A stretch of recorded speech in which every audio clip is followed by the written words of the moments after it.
이번 시간은 52페이지 중개사무소 개설 등록 및 결격 사유 할 차례죠. 이제 여기서부터가 중요합니다. 이때까지 51페이지까지는 시험에 나오는 게 용어정의 한 문제, 중개대상물 한 문제, 공인중개사 제도는 내용은 많은데 전체에서 한 문제 정도 출제됩니다. 이제 제3장 중개사무소 개설 등록부터 이제 중요한 파트고요. 53페이지 등록의 의의 및 성질입니다. 등록이 뭐냐? 시험에 잘 나오지 않습니다. 등록이 뭔지는 행정청에 비치되어 있는 공적인 장부에 기재하는 행위를 등록이라고 합니다. 등록의 법적 성질을 보면 53페이지 양가로 2번에 동그라미 1번 1인 1등록 대인처분으로서 일신전속적인 것으로서 상속, 양도나 대여의 대상이 될 수 없다. 1인 1등록입니다. 한 번만 등록할 수 있고 사무소도 하나밖에 안 되죠. 일신전속적이라는 말은 그 사람의 몸에만 전적으로 속하는 것이 일신전속입니다. 다른 사람의 몸에 갈 수가 없습니다. 그래서 만약 부모님이 중개업을 하고 있는데 사망을 하시게 되면 상속인이 즉 자녀분들이 부모님 사망 신고하고 대신 중개업을 하면 무등록 중개업자로 처벌받습니다. 우리 건축법상 건축허가는 대물적 허가이기 때문에 건축주가 사망하더라도 건축주 변경 신고만 하면 계속해서 건물을 지을 수 있습니다. 그건 대물적 허가고 우리 중개사무소 개설 등록은 대인적 허가의 성질을 지니고 있기 때문에 일신전속적이다. 일신전속이라는 말은 한 사람의 몸에 전적으로 속해 있기 때문에 상속, 양도 대상이 될 수 없는 것을 말합니다. 2번 적법요건입니다. 효력요건이 아니고 따라서 무등록 중개업자가 중개를 했다 하더라도 중개행위의 효력은 유효합니다. 무등록 중개업자가 중개를 해도 매매계약은 유효합니다. 자, 그 다음에 동그라미 4번 무등록 개업 공개사의 중개행위는 처벌의 대상은 되지만 행위 그 자체의 효력은 무효가 되지 아니하므로 그로 인한 거래계약은 유효하다고 했습니다. 효력요건이 아니고 적법요건입니다. 자, 54페이지 등록관청이 있습니다. 등록관청이 있고 그 다음에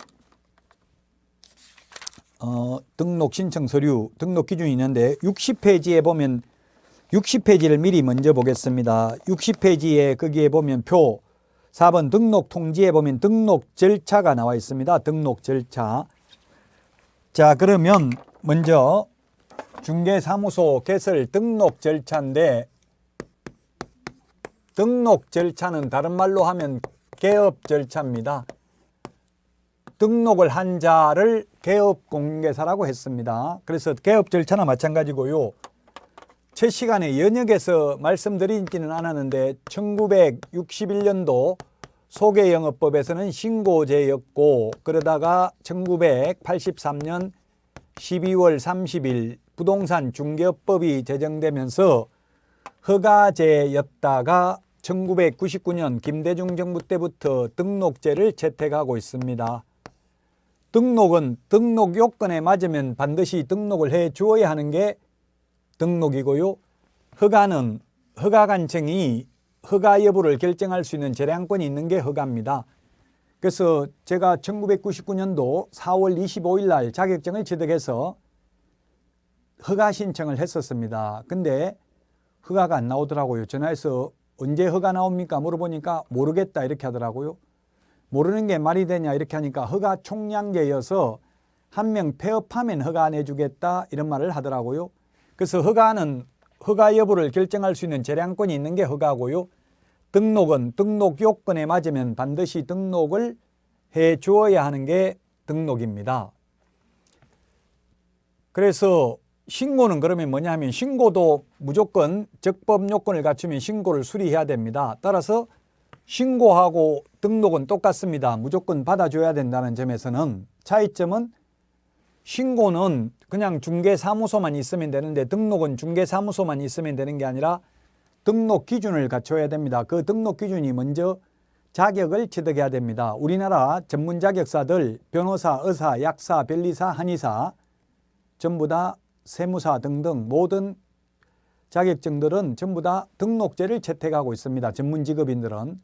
따라서 이제 등록하고 신고의 가장 큰 차이점은 등록은 일단 전문 자격증을 취득해야 된다. 따라서 공인중개사 자격을 취득해야만 등록할 수 있다는 점이 신고제와 차이점입니다. 자, 그러면 이제 지금부터 1999년 7월 1일부터 지금까지 계속 등록제를 채택하고 있습니다. 자, 그러면 등록 절차 먼저 보도록 하겠습니다. 등록하려면 무조건 공인중개사 자격을 취득해야 됩니다. 공인중개사 자격을 취득해야 된다. 시험에 출제되었는데 변호사 등은 자격을 취득하지 않고 개업할 수 있다. 중개사무소 개설 등록할 수 있다. X로 시험에 출제됐습니다.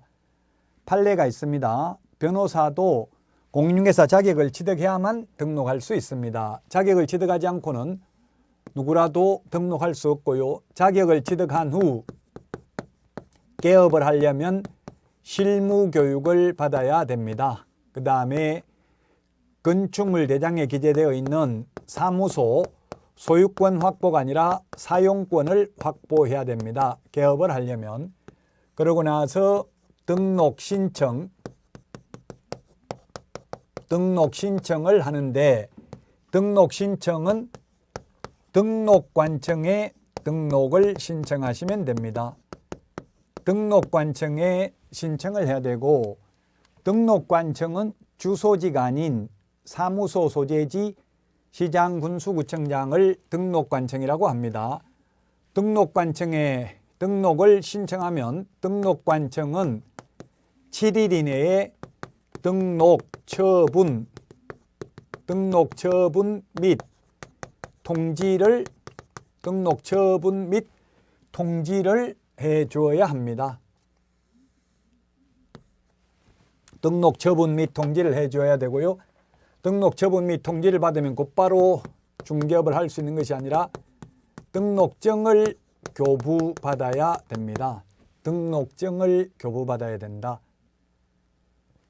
등록증을 교부받고 나면은 업무를 개시할 수 있습니다.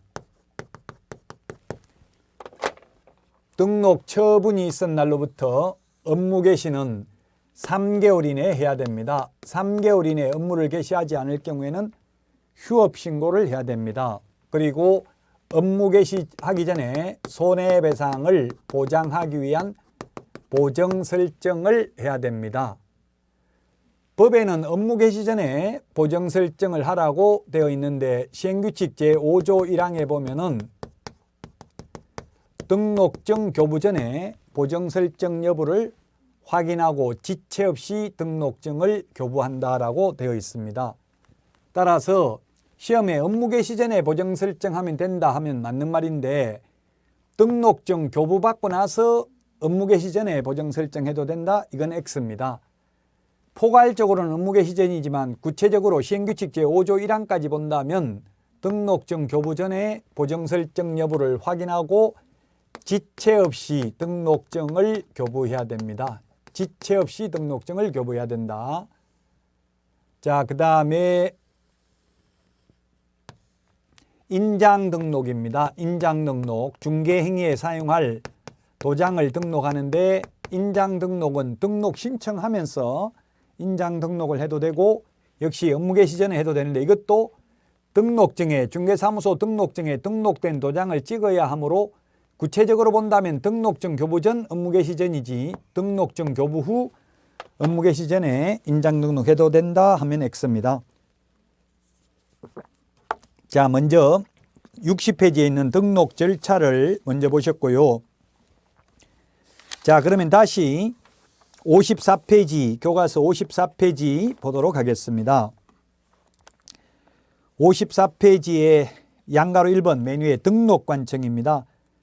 동그라미 1번에 있는데 등록관청은 중개사무소 소재지 시장, 군수, 구청장이고 이때 시장은 구가 설치되지 아니한 시의 경우에는 시장이고 구가 설치되어 있으면 구청장입니다.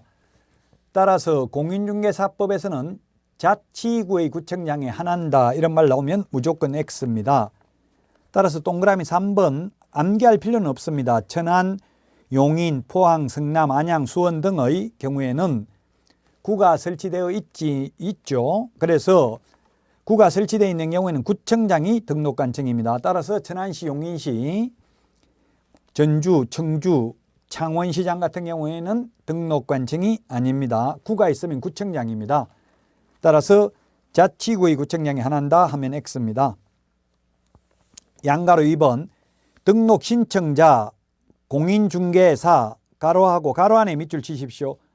소속 공인중개사를 제외한다. 제외 동그라미 하십시오. 제외한다 또는 법인이 아닌 자는 중개사무소 개설 등록 신청을 할 수 없다. 그 시험에 소속 공인중개사는 중개사무소 개설 등록을 신청할 수 있는지 여부가 시험에 2번 출제됐습니다. 소속 공인중개사는 제외한다는 말은 소속 공인중개사는 중개사무소 개설 등록 신청을 할 수 없다는 말입니다. 왜냐하면 나무 밑에 취직되어 있으면서 다시 개업을 하게 되면 상도위에 어긋나는 거잖아요. 나무 사무실에서 좋은 물건 빼돌려 가지고 자기 사무소에서 중개행위를 할 수도 있겠죠. 그래서 나무 밑에 취직을 한 상태에서는 개업이 안 된다는 이야기입니다. 개업을 하려면 그만두고 개업하면 됩니다. 그만두면 이미 소속 공인중개사가 아니죠. 예, 그래서 소속 공인중개사는 등록 신청할 수 없다는 말이 시험에 2번 출제되었습니다. 자, 그 다음에 55페이지 양가로 3번에 등록 신청 시 제출해야 되는 서류입니다. 우리 핵심 비교정리 프린터는 2번에 있습니다. 암기 프린터 2번에 있습니다. 기억해 보니까 실무교육 수료증 4번입니다. 원본이 아니고 4번입니다. 4번. 4번은 반드시 4번이라는 말을 해야 됩니다. 근데 원본은 원본이라는 말을 안 해도 됩니다. 아무 말 없으면 그게 원본입니다. 4번은 반드시 4번이라는 말을 해야 되죠. 가로 안에 실무교육을 위탁받은 기관 또는 단체가 실무교육 수료 여부를 등록관청이 전자적으로 확인할 수 있도록 조치를 한 경우에는 제외합니다. 제가 동국대학교 행정대학원에서 공인중개사 실무교육, 연수교육, 그 다음에 직무교육을 하고 있는데 이게 수료증을 지금은 코로나19 때문에 전부 홈페이지에서 비대면 온라인으로만 수업을 듣고 출력하면 되는데 출력 안 해도 됩니다. 이게 전자적으로 확인할 수 있도록 조치를 현재 하고 있습니다. 동국대학교에서는. 협회에서는 뭐 특별히 조치를 하고 있지는 않다고 하더라고요. 자, 그래서 실무교육은 꼭 협회에서만 하는 게 아니죠. 지금 현재 동국대학교, 건국대학교, 한양대학교 등에서도 실시하고 있습니다. 자, 그 다음에 니은 여권용 사진 밑줄 치십시오. 옛날에 반명함판 사진에서 지금은 여권용 사진으로 바뀌었습니다. 지금 정부 관공서에 제출하는 사진은 모두 여권용 사진으로 바뀌었고요. 그 다음에 디귿에 건축물 대장에 기재된 건물의 사무소를 확보해야 됩니다. 따라서 무허가 건축물 안 되고요. 가설 건축물 안 됩니다. 사용권만 확보하면 됩니다. 그 가로 안에 사용권 밑줄 치십시오. 소유권이 아니라 사용권만 확보하면 됩니다. 소유권을 확보해야 된다라고 하면 건물주만 개업할 수 있겠죠. 나무 건물에도 개업할 수 있습니다. 그 다음에 리얼의 다음 강목의 서류입니다. 이게 뭐냐면 외국인인 경우에는 결격 사유에 해당되지 않음을 입증하는 그 국가에 주재하는 대한민국 영사관이 확인하는 공정서류나 정명서류를 제출해야 됩니다. 그게 아포스티유 확인서도 가능합니다. 우리나라 사람은 결격 사유에 해당되는지 여부를 등록관청이 본적지 신원조회를 통해서 직접 확인합니다. 교도소 갔다 왔는지 신원증명서를 통해서 확인하지만 외국인인 경우는 확인할 길이 없기 때문에 외국인 스스로 결격 사유에 해당되지 아니함을 입증하는 서류를 제출해야 되고 56페이지 동그라미 4번에 보면 외국 법인인 경우에는 상법 614조 규정에 의해서 영업소 등기를 증명하는 서류. 상법 614조가 무슨 내용이 있는지는 우리 시험 범위가 아닙니다. 그래서 공인중개사 시험에는 그대로 상법 614조 규정에 따른 영업소 등기를 증명하는 서류 이렇게만 출제됐습니다. 외국 법인인 경우에만 필요한 서류입니다. 동그라미 2번에 보니까 등록관청은 자격증을 발급한 시도지사에게 등록을 하려는 자, 법인인 경우에 대표자를 포함한 모든 임원, 사원, 전원의 자격 확인을 요청하여야 합니다. 모든 임원이 아니고 제가 말 잘못했네요. 모든 임원이 아니라 공인중개사인 임원이죠. 자격증 없는 임원을 자격 확인 요청할 수는 없죠. 공인중개사인 임원 또는 사원의 자격 확인을 요청해야 되고 자격증 사본을 제출하지는 않는다는 이야기입니다. 우리 암기 프린터 핵심 비교 정리 프린터 51번에 동그라미 1번에 있습니다. 51번에 동그라미 1번에 보면은 자격증 사본을 제출하지 않는다. 직접 시도지사에게 확인을 한다고요. 또 전자정부법 제36조 1항에 따라 행정정보의 공동이용을 통하여 법인 등기사항 증명서 법인인 경우에만 해당되고요. 건축물대장을 직접 공무원이 확인해야 되고요. 민원인이 건축물대장을 제출할 필요는 없습니다. 우리 암기 프린트 2번에 제출해야 되는 서류 정리를 해놨고요. 거기에 5번 밑에 까만 별표에 법인 등기사항 증명서, 건축물대장 자격증 사본은 미제출이라고 되어 있습니다. 맨 마지막 까만 별표에 보면 소속 공인중개사는 등록 신청 불가능하다. 소속 공인중개사가 개업하려면 그만두고 해야 된다. 양가로 4번 등록 신청 수수료입니다. 등록 신청 수수료는 우리 암기 프린트 52번에 3번에 있죠.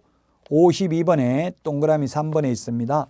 시군구조례가 정하는 수수료를 내야 됩니다. 시군구조례가 정하는 수수료를 내야 된다. 수원시, 영통구.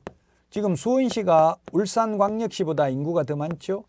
만약 수원시 영통구에다가 중개사무소를 차리려면 수원시 조례가 정하는 수수료를 내고 영통구청장에게 등록 신청을 해야 됩니다. 등록관청은 구가 있으면 구청장입니다.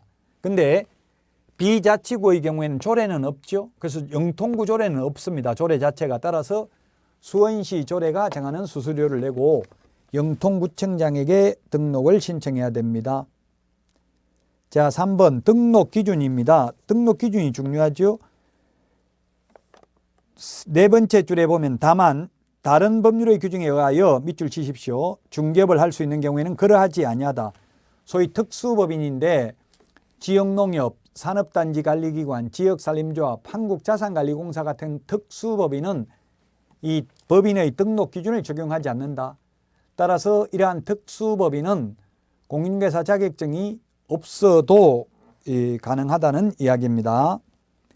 56페이지 양가로 1번 공인중개사가 등록하고자 하는 경우라고 되어 있는데 공인중개사가 등록하고자 하는 경우는 이 두 개입니다. 등록 기준이 실무교육 받아야 되는 거하고 사무소 확보해야 되는 거 이 두 개가 등록 기준이 되겠습니다. 따라서 공인중개사 등록 기준은 시험에 잘 출제가 안 됩니다.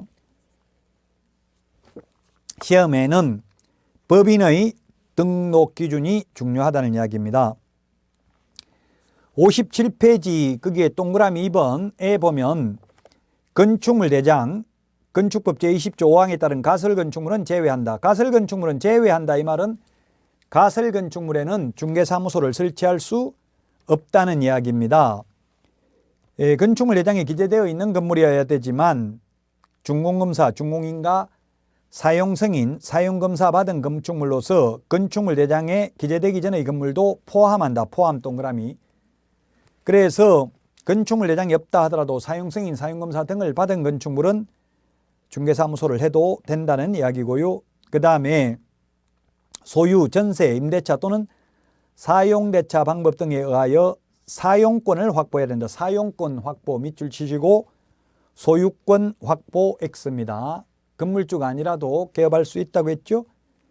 그 밑에 기역, 니은은 시험에 출제는 잘 안 됩니다만 이건 왜 안 되냐면 건축법입니다. 공인중개사법이 아니고 건축법 시행령 3조 4의 별표에 의하면 바닥 면적 합계가 30제곱미터 미만인 경우에는 1종 걸린 생활시설이고요. 그 다음에 니은에 보면 30제곱미터 이상인 경우는 2종 걸린 생활시설이고요. 500제곱미터 이상인 경우에는 업무시설이고 1000제곱미터 이상인 경우에는 판매시설에서만 중개사무소가 가능합니다.